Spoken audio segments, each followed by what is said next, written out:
Jeanne, elle est née de l'envie de raconter la honte. Souvent, les moments les plus humiliants de nos vies, c'est ceux qui font les meilleures anecdotes. Sauf qu'évidemment, c'est après qu'on trouve ça drôle. Quand on en fait un film, on se dit « Ah bah, il y a toujours un aspect comique dans les choses compliquées, quoi ».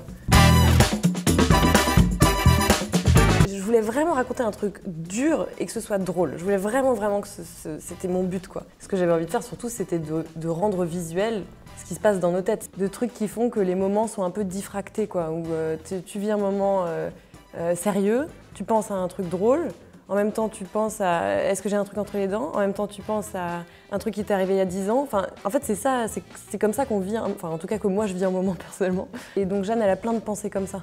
Il y a des pensées ou des sensations auxquelles je tiens vachement et je me dis il faut absolument que j'arrive à les mettre dans un film parce que c'est tout petit mais c'est très spécifique.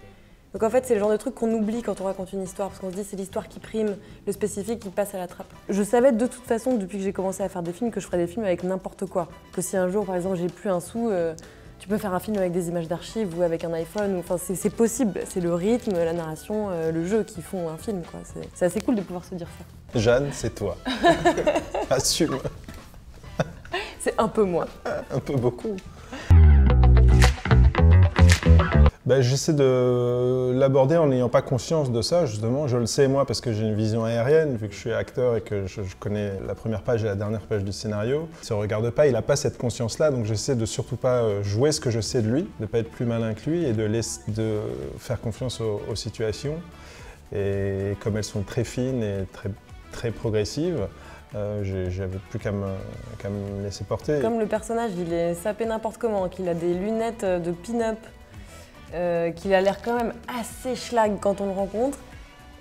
Pour éviter le grotesque, comme en plus il est très drôle, il fallait être très sobre. Et c'est ce que Laurent a réussi à faire quand même, parce que réussir à être sobre et gentil, en étant un personnage qui est écrit pour être intrusif, qui fait plein de blagues, qui répète plein de fois la même chose, il fallait vraiment trouver une finesse parce que sinon le personnage était perdu. Sinon on se retrouvait dans la caricature et puis c'était terminé, on n'était plus attaché à lui en fait.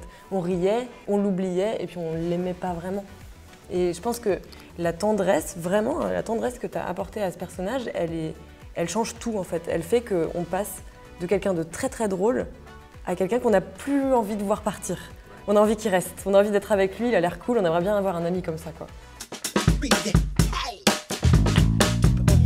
En fait, la musique de Flavien, elle est très narrative.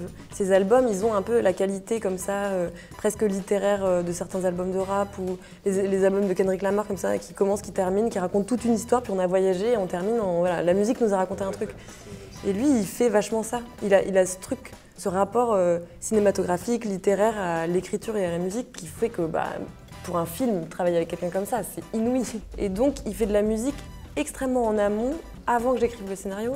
Pendant que je l'écris, et d'ailleurs parfois il ne le lit pas, mais je lui raconte de quoi ça parle et je lui dis les ambiances, enfin je lui parle de ce que ça m'évoque et tout ça.